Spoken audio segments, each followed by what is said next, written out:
This is a first for me and I'm kind of nervous. Hi, I'm Ethony and I have been teaching the tarot and reading the tarot for over 20 years and I never read reversals. And I said I was never going to, but today I'm going to try and here we are. So I'm gonna eat some humble pie and talk about reversals and give it a red hot go. If you're like me and you bought a tarot deck this month because you know, we have a problem, hit that subscribe button down below. And tell all your friends to come and do that too. So what is a tarot reversal? A tarot reversal is when a tarot card is flipped over or turned over and it is upside down. One of the important things you need to ascertain in a reading is whether you're going to have the upright cards face you or the querent. Now, if you're reading for yourself, that's really easy. They're just going to be facing you. But if you're reading for the querent, I like to make sure they're actually facing the querent so they can see, or sometimes, depending on the reading, I'll have it face me. So make sure you make the decision before you start. Some people let reversals naturally into their reading. So they would just shuffle normally, and then they would let the reversals happen naturally. And some people will actually take the deck, cut it, and turn the deck over. So all I did there was I took some of the deck, so let's put it out in 3, and I would put that upside down so that I'm actually building in reversals properly. So there's lots of different ways that you can build it into a reading, but they are some of the ways that you can get reversals into your deck. So why don't I usually read reversals? The first reason while I choo-choo this over here, is this distracting to you?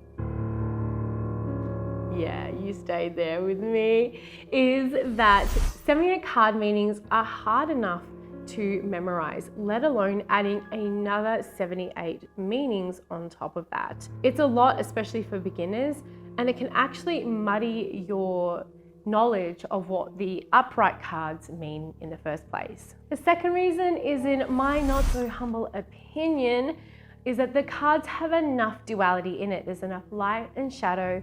It moves through different feelings, emotions, depictions of life, that you don't actually need reversals, especially if you're going to read a more traditional way using card meanings, which is what you actually should be doing if you're a tarot reader, in my opinion. And also with a tarot spread, you really shouldn't need reversals. And the third reason is I like all the pictures to be right way up so I can actually interpret the meanings together and get a full tapestry. Basically, my Virgo rising goes into OCD mode and all it wants to do is right way them up anyway. So it's like, I fight it every single time. So how can you read a reversal? Well, ask a different tarot reader and you're going to get a different way of reading reversals. They are unique, as are the readers. Some tarot readers will say the reverse meaning of the card is the more negative meaning. Other readers will say it's what is opposite of the upright interpretation. And other readers will say it's either the energy that is closed off, blocked, or that the reader themselves, so either the querent or the reader, is in denial about something. Now these are just some of like the big 3 that I've heard consistently over my 20+ years experience, but really you have to figure out what is best for you. And as I say all the time, take what resonates with you and simply leave the rest. But try each one of these because you might be surprised at the results. So what I recommend for beginners is, if you really, really want to nail down reversals, is to write out every single card name in a notebook and put upright and reversed and put 2 keywords for each one and have that memorized first before you start adding extra information like astrology, timing, Kabbalah, color therapy, body language. Just nail down those keywords, or even a vibe. Like some people don't really do very well with keywords, but you can use a keyword for the numerology. You can use a keyword that just because it makes you feel a certain way, but however you use that, just do your own notes and refer back to them as much as possible until they get into your brain hole. Interpreting reversals is a mix of intuition, common sense, and knowledge. You shake all that up and you're going to get a fantastic reading of a reversal. As always, make sure you're taking into consideration the question,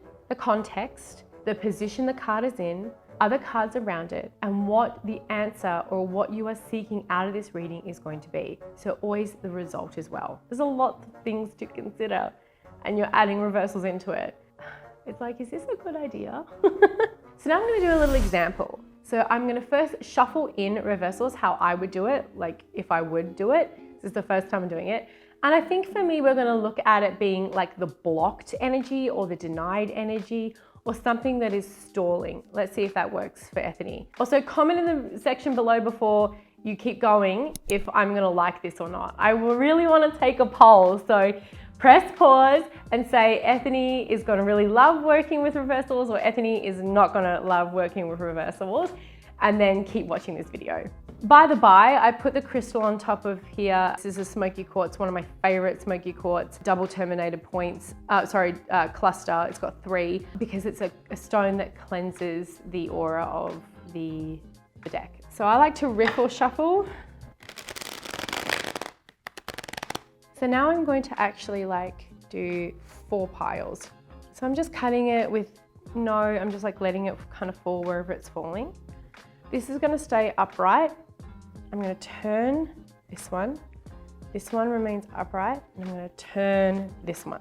And now I'm gonna riffle shuffle again. So I've actually shuffled in, hopefully reversals. Now I'm not gonna show you. You can't see sneaky peeks, but look how beautiful those backs of the cards are. Okay, so now I'm going to cut the deck like I normally do. So I use my left hand, just gonna cut it. Alrighty, now this is going to face the viewer, so it's going to face you. So anything facing me is a reversal. The Queen of Pentacles is reversed. Okay, we only got 1 reversal, but what's really interesting here is there's a lot of pentacles, and you saw me shuffle the shit out of that, so you know. So what's really interesting too is it's like, we've gone from a 6 of Pentacles to the 7 of Pentacles. So there's like a strict progression of going up 1 with 2 in the middle, which are both court cards. 1 is a Pentacle and it's reversed, and the other one is a Cup, which is upright. So basically it's saying to me that I'm blocking the practicality, I'm blocking healing whatever this is to get to here. But I really just want to do a passion thing. Like I want to like run off and do fantasy things, because the Knight of Cups is all about romantic, passionate, heartfelt stuff, whereas the Queen of Pentacles is more like slow, down to earth. And that makes super sense because knights are action, they run fast, they're on horses, and she's sitting in the forest with, I think that's snow. So it's like dormant.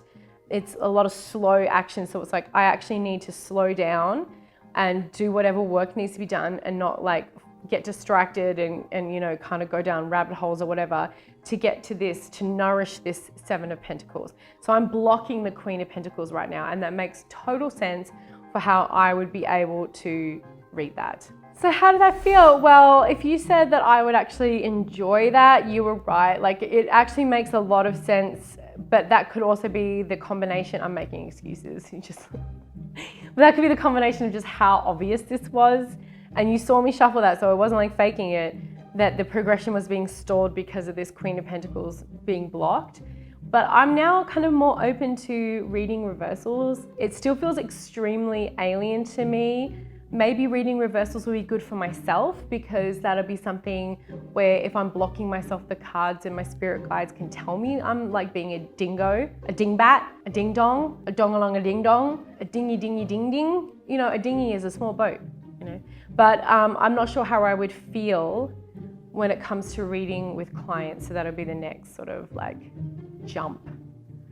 Yeah, but I did actually enjoy that. That didn't feel so foreign, but maybe it's a way for me to read reversals for myself. So now I want to go through the major arcana and give you some keywords, because I actually suggested that you do this, and this will be a part of helping you with those lists that I suggested you make. I'm going to be walking us through my new deck, which was a partnership with Eris Elizabeth, and it is the Penumbra Tarot, and you can get it now in my shop. The Fool is often seen upright as new beginnings and opportunities. Reversed, it's foolishness and recklessness. The Magician upright is manifestation and power, and reversed is unused talents and poor planning. High Priestess upright is wisdom and peace. Reversed is blocked intuition and superficial. Empress upright is about abundance and nurturing. Reversed, it's vanity and frivolity. The Emperor upright is leadership and control. Reversed, lack of maturity and tyranny. The Hierophant upright is about wisdom and education. Reversed, it's weakness and restriction. The Lovers upright is about choice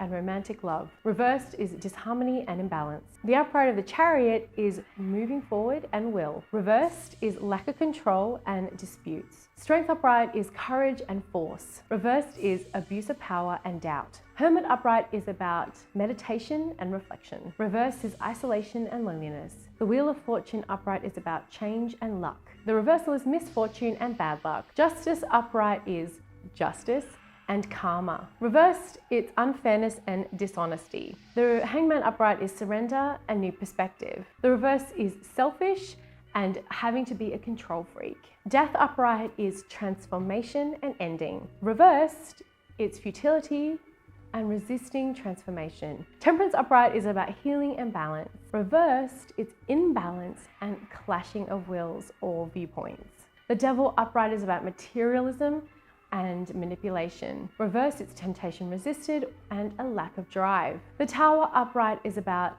the aha moment and about external forces. Reversed, it's imprisonment or a fear of change. The Star upright is about wishes and connection to divinity. Reversed is delays and lack of success. The Moon upright is about intuition but also illusions. Reversed is blocked creativity and shattered illusions. The Sun upright is action and joy. Reverse is frustration and lack of success. Judgment upright is about revelation and truth. Reversed, it's unable to let go and haunted by the past. The World upright is success and completion. Reversed is incompletion and procrastination. So that is a bit of a list, but I hope it helped you out learning more about the reversals. Now, do you pull cards and pull a mind blank? Make sure you check out this video where I go through what you can do when you pull a blank in a reading. Thank you so much for watching my Tarot Bumblebees, and I'll see you all next time.